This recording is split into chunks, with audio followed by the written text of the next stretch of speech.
Hey fam, I am CallMeNakomi and welcome back to my channel for more Wheel of Time. I am so happy to have you back in my hold. It's been a long time since I dropped any content. I know you guys think I abandoned the channel or something like that. I've been working on some writing projects, but I have toe.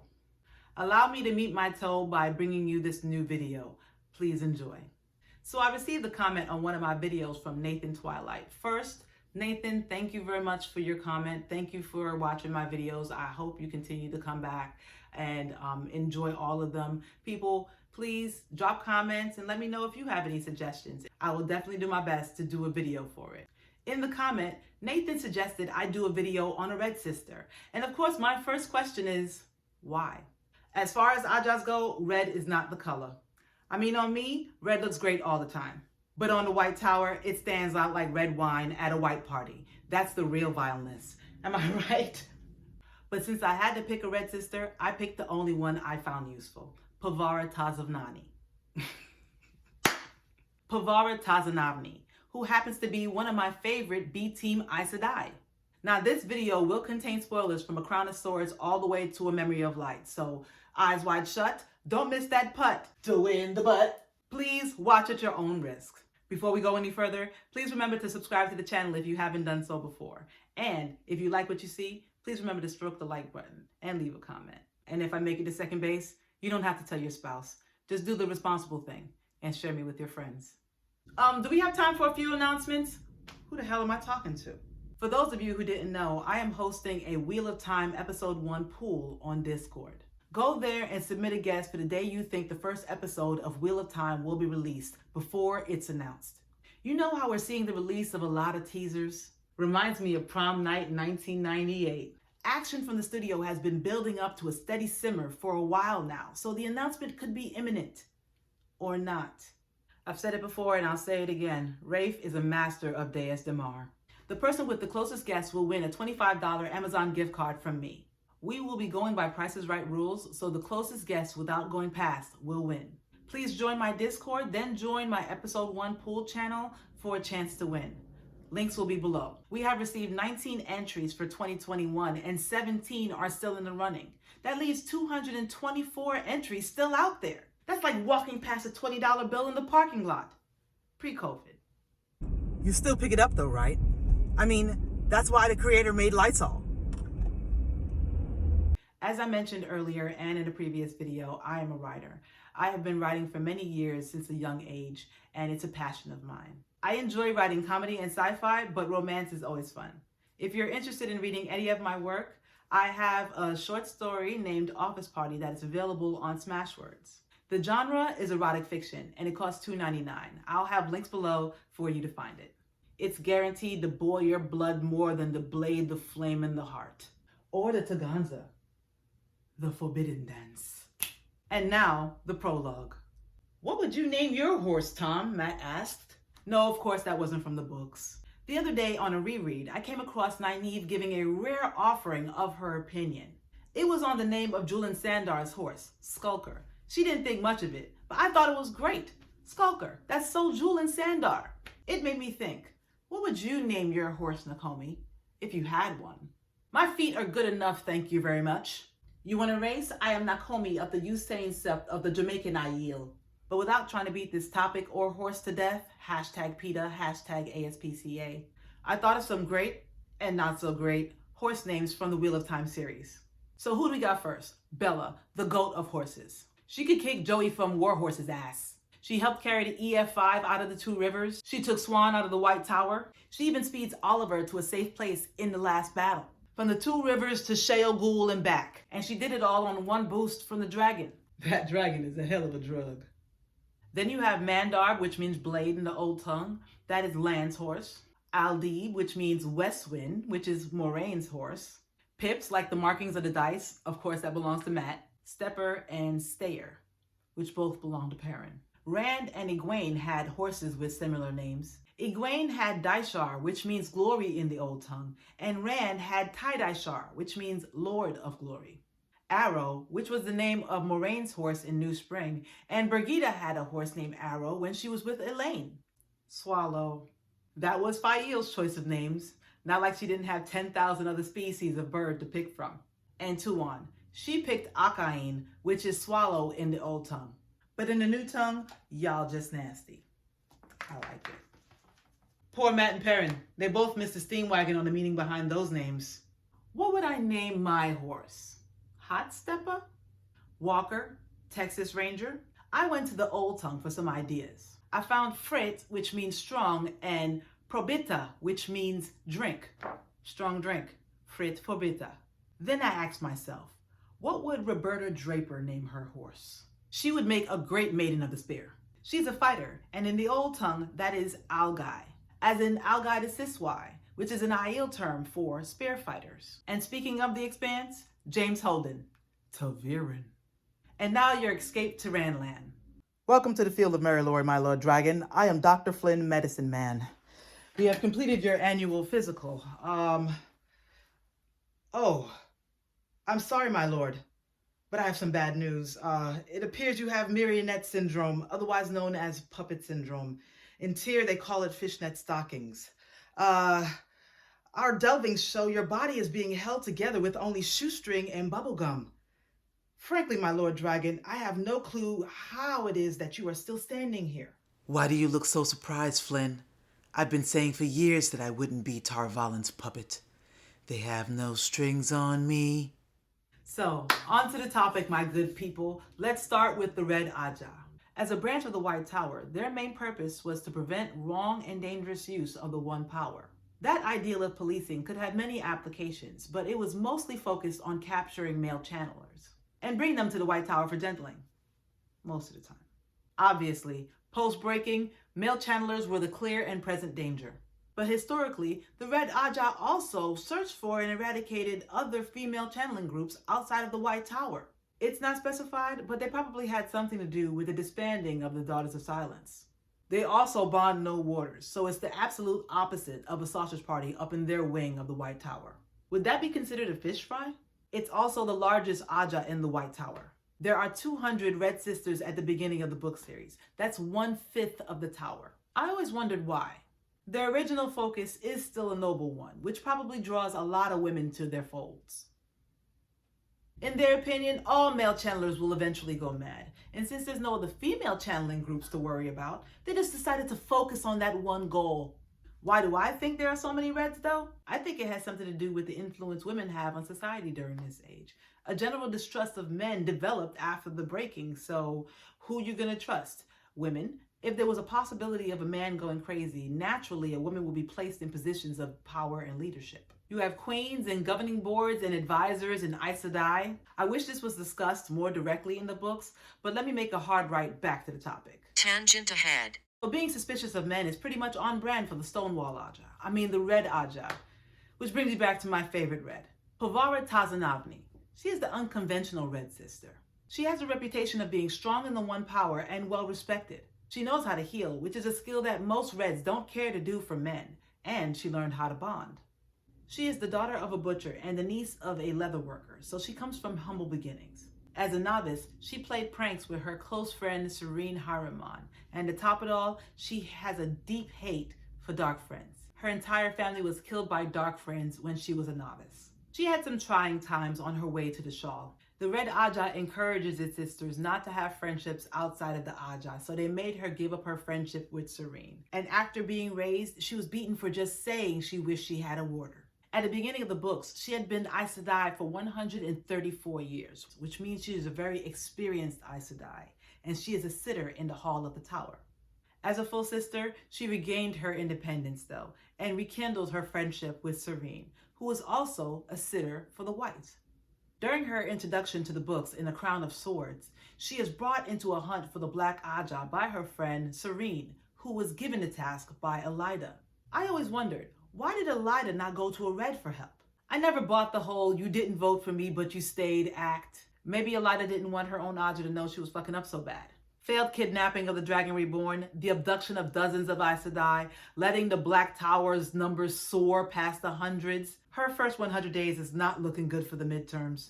Serene did have a cool saying in The Crown of Swords, though. She tried to make it a rule not to be surprised more than once a day. Words to live by. Complete Aes Sedai 101. Soon joined by 3 other sitters, the 5 conduct an investigation that actually uncovers some members of the Black Ajah.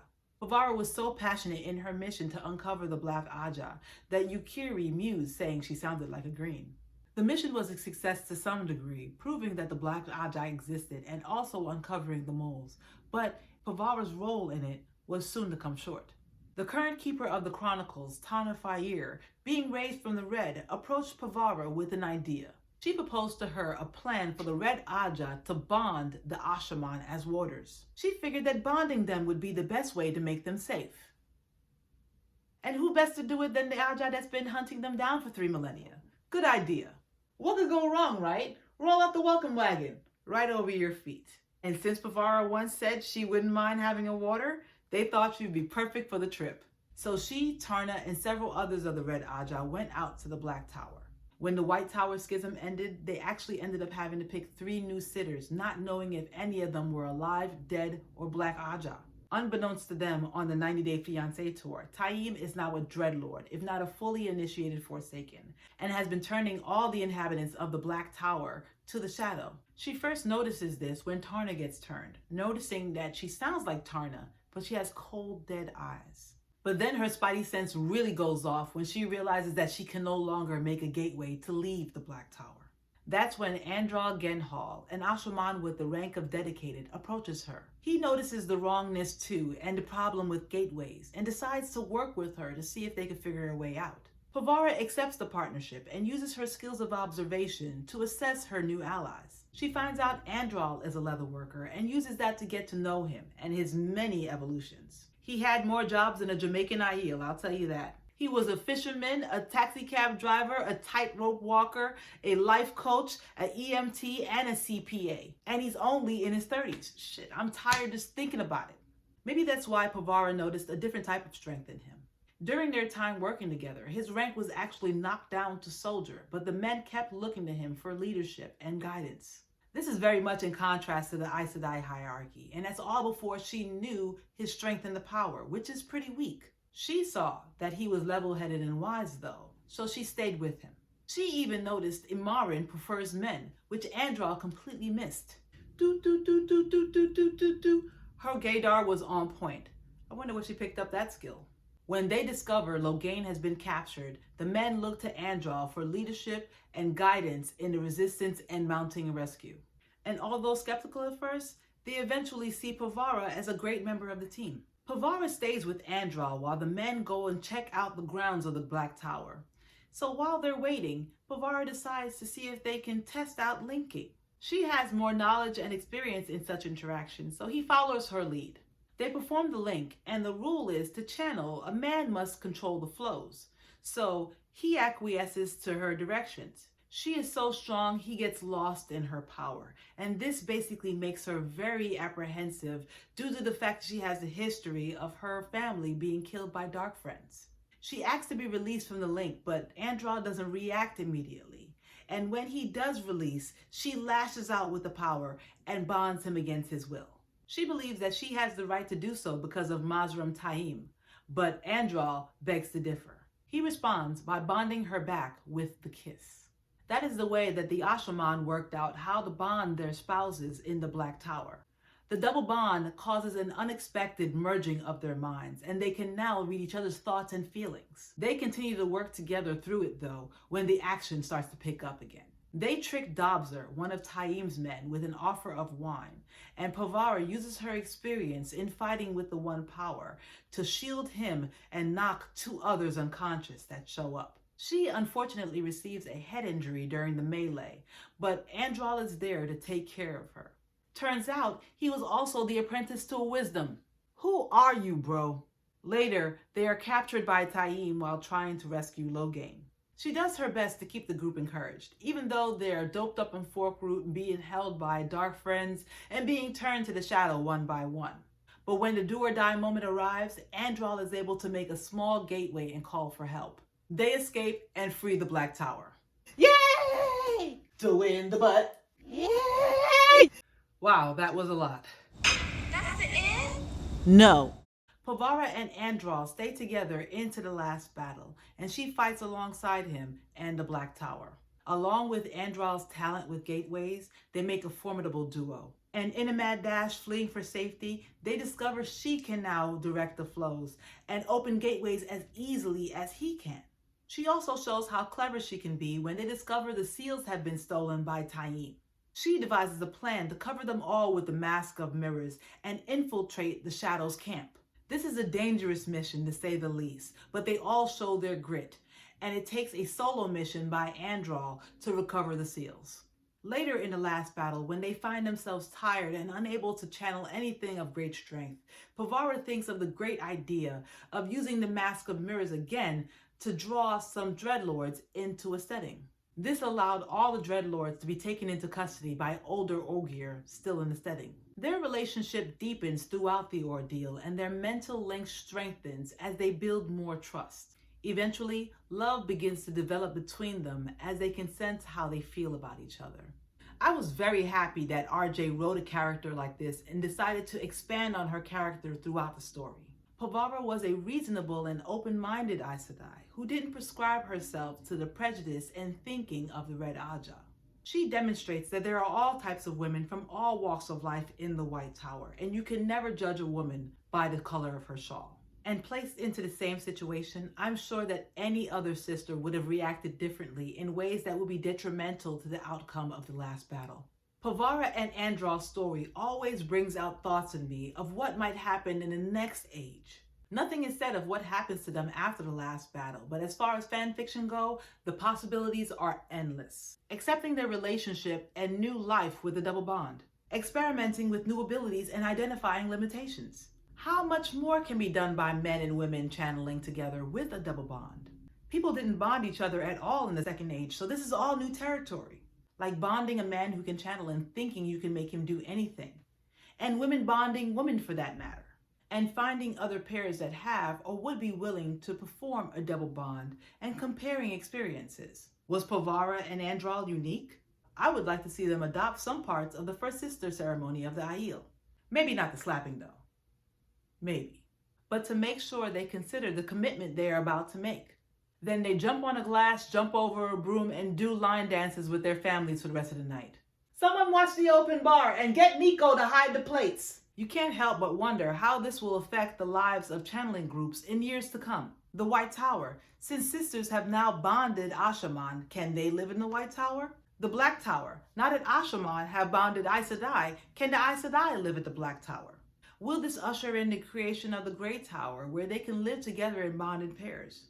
That will probably be the beginning of the end of cultural and gender separate channeling groups, and will move us toward the unified Aes Sedai from the Age of Legends. And then you can just focus on your interests. Are we going to have to start asking Aes Sedai what do they want to be when they grow up? And the Red Ajah, where do they go from here? The taint is gone, but they can always go back to policing channelers.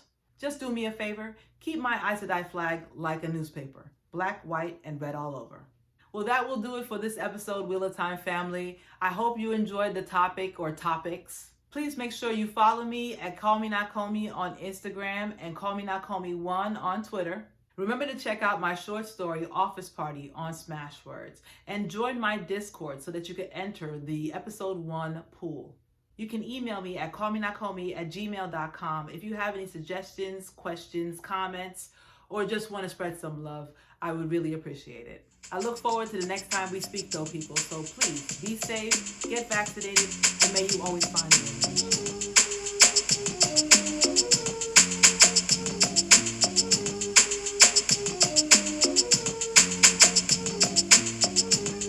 This pin I got it in Tampico. What's an Apple Watch?